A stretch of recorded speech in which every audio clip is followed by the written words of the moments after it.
All right, let's talk software development. In the world of Agile, two names get thrown around a lot: Extreme Programming, or XP, and Scrum. You often hear them pitted against each other, like it's some kind of big showdown. But is there really a winner? Well, we're about to find out. So let's just cut right to the chase. This isn't really a simple who's better conversation. This is a clash of philosophies, a real fundamental difference in approach. On one side, you've got XP, which is all about intense, focused engineering discipline. And on the other, you have Scrum, the master of the process framework. And that's really the key to understanding this whole thing. But before we can judge the fighters, we gotta understand the ring they're fighting in. I mean, why did we even need these new ways of working in the first place? To get that, we need to rewind a bit, back to the start of what we now call the Agile Revolution. You know, it wasn't that long ago that a big software project was like this slow-moving train on a fixed track. It could take years to get from start to finish. But then, the world sped up. The market started demanding results faster, wanting new features and constant updates. Customer satisfaction and getting things out the door quickly became the name of the game. That massive shift from years down to weeks is exactly why Agile was born. Okay, first up in the ring, we have Extreme Programming, or XP. This is the brainchild of the legendary Kent Beck, and it is an absolute powerhouse of engineering, built on a really simple but kind of radical idea. And this quote pretty much says it all. Kent Beck's logic was brilliant. He figured, if a certain practice is good for your code, why do it only sometimes? Why not do it all the time? You know, just turn the dial all the way up to 11. It's this intense, extreme approach that makes XP perfect for smaller, super challenging projects that need a team of top-tier developers. So what are these signature moves? Well, first up is pair programming. Imagine this: two developers, one keyboard, one screen. One person is writing the code, and the other is reviewing it, live, right there in the moment. It's intense, for sure, but it is the ultimate quality control. Then you've got test-driven development, or TDD. Now this flips the whole script. You actually write the automated test before you write a single line of feature code. It sounds backward, but it forces you to be incredibly precise and builds this protective shield around your code. And the discipline just keeps coming. XP preaches extreme simplicity, meaning you only build what you need for today. You fight that temptation to over-engineer for some imaginary future. Refactoring is like constant code cleanup. It's the art of making your code leaner and easier to change later. And then there's continuous integration.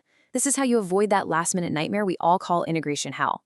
Everybody's code gets merged together multiple times a day, so you catch problems when they're still tiny. But here's the thing about XP. It's not just a bunch of techniques. It is a full-blown culture. You've got collective ownership, where no single person owns any part of the code. It belongs to everyone. You have an on-site customer, so the client is literally in the room, ready to give feedback instantly. And maybe the most radical idea of all, a sustainable pace. XP is dead serious about a 40-hour work week. Why? Because burnout is the enemy of quality. It's a marathon, not a sprint. Okay, time to bring in our second contender. This one has pretty much taken the entire tech world by storm. Let's talk about Scrum, the undisputed champion of process. So what is Scrum, really? Well, if XP is all about how you write the code, Scrum is all about how you manage the work. It's a framework, a set of rules for the game.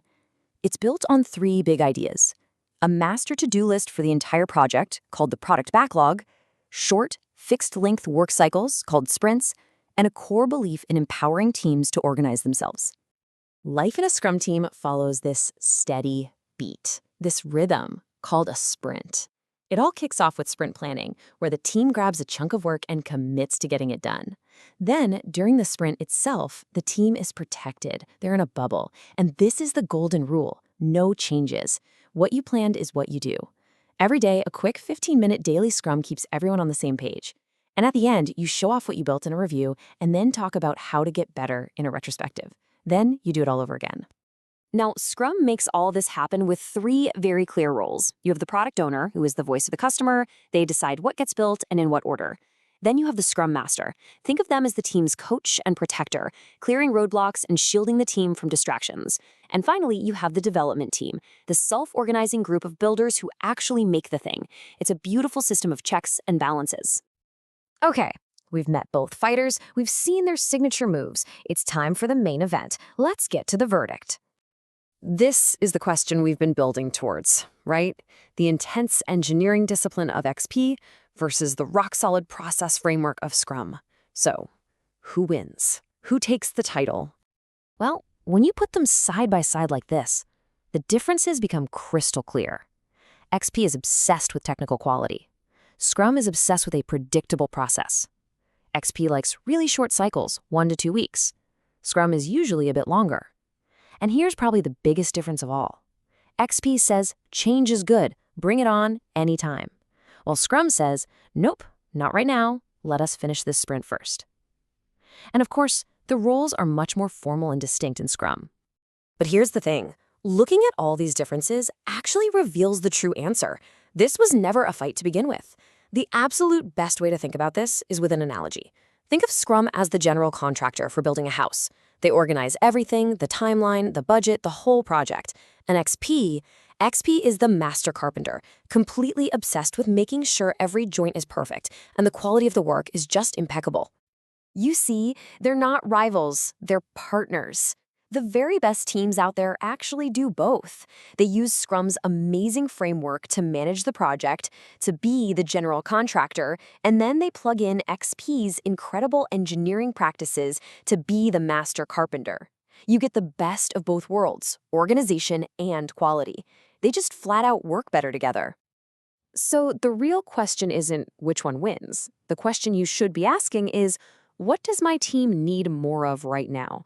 Do you need that high-level organization of the general contractor, or do you need the disciplined craftsmanship of the master carpenter? The beautiful thing is, the best answer might just be both.